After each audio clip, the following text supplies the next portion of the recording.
संभल में बिजली चोरी को लेकर प्रशासन का अभियान लगातार जारी है। रिपोर्ट की माने तो 7 करोड़ रुपए का नुकसान जो है वो बिजली विभाग को हो रहा है और इसी को लेकर लगातार एडमिनिस्ट्रेशन चाहे वो मीटर चेंज करने को लेकर काम कर रहे हैं या जिन घरों में कटिया जिसको बोला जाता है कि बिजली चोरी की जाती है उसको हटाया जा रहा है। आप इस पोल को देखेंगे, तकरीबन 3 वायर आपको यहाँ पर लटकी हुई नजर आ जाएंगी। ये जब ड्राइव चलाई जा रही थी तो इसी तरीके से इन वायर का इस्तेमाल करके अवैध तरीके से जो बिजली है वो घरों में सप्लाई की जा रही थी और उसी को लेकर एडमिनिस्ट्रेशन कार्रवाई कर रहा है और तमाम जो बिजली चोरी के लिए वायर डाली गई थी उसको काटा जा रहा है। आप ये देखिए, एक वायर ये है, एक वायर ये है और ये जो तीसरी वायर लटक रही है, इसी तरीके से आप अलग अलग वायर इसमें देखते चलेंगे और अब एडमिनिस्ट्रेशन नए तरीके से जो वायर है उसको यहाँ पर डाल रहा है। हालांकि मोस्टली सभी घरों में जो बिजली के मीटर है वो कुछ इस तरीके के लगे हुए हैं, लेकिन उसके बावजूद जो बिजली चोरी की जा रही थी उस पर एडमिनिस्ट्रेशन का जो कार्रवाई है वो की जा रही है। अमूमन सबके घर में बिजली के मीटर लगे, लगभग सभी के घरों में लगा हुए हैं। ये कटिया कहाँ जा रहा था जो एडमिनिस्ट्रेशन उन्हीं के काटे हैं जिनके यहाँ मीटर लगा हुए हैं, उनके भी काट दिए, जिनके ना थे उनके भी काट दिए। तो जिनके नहीं थे तो मतलब वो तो चोरी कर रहे थे। हाँ, वो तो चोरी है, तो चोरी है। कितने होंगे मतलब यहाँ थोड़े बहुत 2-4 बस, लेकिन उससे 7 करोड़ का नुकसान ना तो पूरे शहर का है ना। मैं आपको तस्वीरें दिखाता चलूंगा। ये बिजली के मीटर है, हालांकि अब जब नए कनेक्शन यहाँ पर डाल दिए गए हैं उसको लेकर जो वायर है आप ये देखिए, एक वायर आपको यहाँ पर लटकती हुई नजर आ जाएगी। इसी तरीके से एडमिनिस्ट्रेशन ने जो कार्रवाई है वो की है। ये घर आप देखिए, इस घर के बाहर भी आप देखेंगे कि वायर लटकी हुई है, मीटर पूरे तरीके से बंद है और जो वायर आप लटकते हुए देख रहे हैं उस बल्ब के पास इस तरीके से बिजली जो चोरी है वो की जा रही थी। मीटर अभी भी इनका बंद है, इनका मीटर चेंज होना है। तो संभवतः इसी तरीके से आप आगे बढ़ेंगे तो यहाँ पर आप देखेंगे कि वायर जो अब लटक रही है, मीटर पूरे तरीके से बंद है। लेकिन जिन लोगों के मीटर सही थे उनके मीटर अभी भी चल रहे हैं। आप ये तस्वीर देखेंगे, ये मीटर फंक्शनल है, इस घर में इलेक्ट्रिसिटी है। तो जिन घरों से बिजली चोरी की जा रही थी उन घरों पर कार्रवाई की गई। जिनके मीटर चल रहे हैं वो सुचारू रूप से जो अपना काम है वो कर रहे हैं। आप बिजली की तार देखिए, जैसे जैसे हम आगे बढ़ रहे हैं इन गलियों में आप देखते चलेंगे कि बिजली का जो पूरा जाल है वो इस तरीके से लटक रहा है। और प्रशासन ने जब कार्रवाई शुरू की बिजली चोरी को लेकर, उसके बाद जहां जहां कटिया डालकर बिजली चोरी करने की कोशिश की गई थी उस पर एडमिनिस्ट्रेशन ने कार्रवाई की और अब उन सभी जगहों पर जो मीटर हैं वो स्मार्ट मीटर लगाए जा रहे हैं ताकि हेडक्वार्टर से रीडिंग नोट की जा सके और साथ ही जो प्रशासन कार्रवाई करने की बात कर रहा है बिजली चोरी को लेकर, वो जमीनी स्तर पर भी कार्रवाई जो है वो की जा रही है।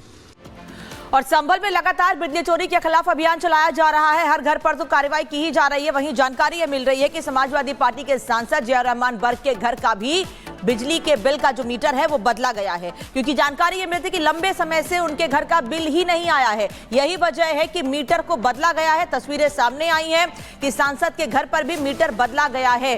सांसद के घर का बिजली बिल भी जारी किया गया है, वहीं दूसरी ओर मीटर बदला गया है। शिकायत ये मिली थी, जानकारी ये मिली थी प्रशासन को, बिजली विभाग को, कि लंबे समय से उनके घर का बिजली का बिल ही नहीं आया और अगर आया भी है तो 200, 400, 800, 900 रुपए और कई बार तो ऐसा भी हुआ है कई महीनों में बिजली का बिल ही नहीं आया है। यही वजह है कि ये कार्रवाई की गई।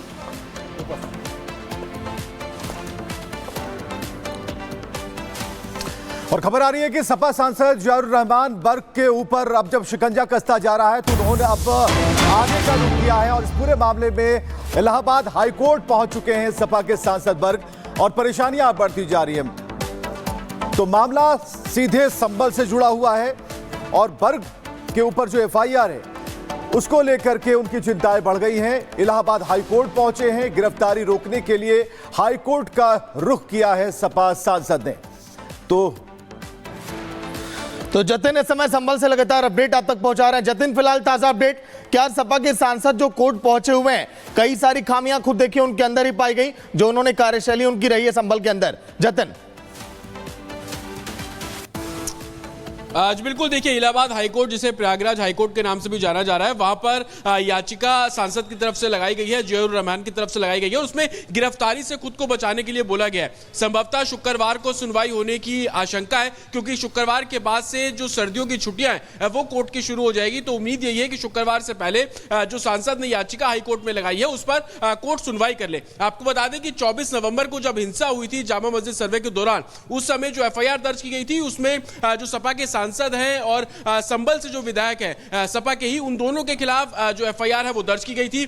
सपा के सांसद को आरोपी नंबर 1 बताया गया था, उन पर भीड़ को उकसाने के तमाम आरोप लगाए गए थे, जो बीएनएस के तमाम सेक्शन है वो इंपोज किए गए थे और कहीं ना कहीं आरोपी नंबर 1 के बाद बनने के बाद वो लगातार अपनी बात भी रख रहे थे। लेकिन अब उनको इस बात की आशंका है कि पुलिस कहीं उस एफआईआर के चलते सपा के जो सांसद है जियाउर रहमान उनकी गिरफ्तारी न कर ले, और यही कारण है कि उन्होंने इलाहाबाद हाईकोर्ट का रुख किया है। अपनी याचिका में उन्होंने बताया कि उनका पक्ष जो है वो सुना जाए, उनके ऊपर जो आरोप लगाए गए हैं वो निराधार है और जब तक उनका पक्ष नहीं सुना जाए तब तक उनकी गिरफ्तारी जो है वो ना की जा सके। और इसी याचिका को देखते हुए इस बात की उम्मीद है कि शुक्रवार तक सुनवाई जो है वो संभवतः की जानी चाहिए, क्योंकि उसके बाद से बेंच नहीं बैठेगी, सर्दियों की छुट्टियां जो है वो कोर्ट के अंदर हो जाएगी। लेकिन कहीं ना कहीं उनकी याचिका डालना इस बात की ओर भी इशारा कर रहा है कि उनको गिरफ्तारी का डर है और यही कारण है कि उन्होंने इलाहाबाद हाईकोर्ट का रुख किया और कोर्ट के जरिए वो कहीं ना कहीं गिरफ्तारी से बचने की कोशिश जो उनकी है वो साफ तौर पर देखी जा रही है। लेकिन यहाँ के लोकल लोगों से जब हम बात करते हैं तो उनमें इस बात को लेकर भी गुस्सा है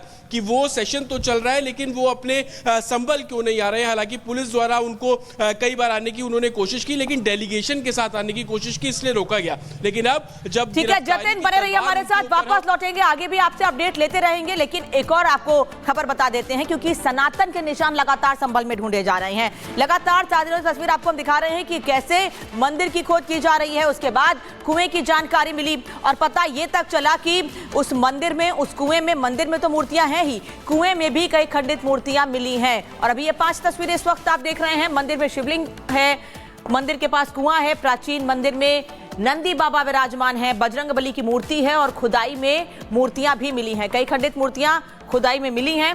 ये बता दें आपको, ये 5 तस्वीरें इस वक्त आपको दिखा रहे हैं। तो सनातन के और मंदिर के सबूत जहां जहां छिपे हुए हैं उसे अब उजागर किया जा रहा है। अतिक्रमण पर डंडा चल रहा है, बुलडोजर चल रहा है और इस बीच में उन 19 कूपों की तलाश की जा रही है जो छिपे हुए हैं, जिनका राज फाश होना है। तो फिलहाल तस्वीरें आप देख पा रहे हैं, यहां पर पुलिस मुस्तैद है, बर्क, बिजली और नया बवाल सामने है और हाईकोर्ट की तरफ बर्क ने रुख किया, लेकिन इस बीच सच की तलाश जारी है। संभल के इतिहास को, संभल के 19 कूप को रिवाइव करने की एक तरीके से प्रशासन कोशिश कर रहा है। वो 19 कूप दरअसल कहाँ हैं वो हम आज आपको दिखाएंगे। साथ ही उनमें से कुछ कूप जिनकी पहचान कर ली गई है और वहाँ पर खुदाई का जो काम है वो भी शुरू कर लिया गया है, उसकी तस्वीरें भी हम आपको दिखाएंगे। लेकिन सबसे पहले ये मैप आप देखिए, एक कूप पर, 19 में से एक कूप पर इस वक्त मैं मौजूद हूँ। इसको चतुर्मुख कूप बोला जा रहा है और ये नक्शा इस जगह पर बनाया गया है। वो चतुर्मुख कूप, दरअसल मेरे पीछे ये जो पोस्टर आप देख रहे हैं, इसके पीछे जो कूप है उसी को चतुर्मुख कूप जो है वो बताया जा रहा है।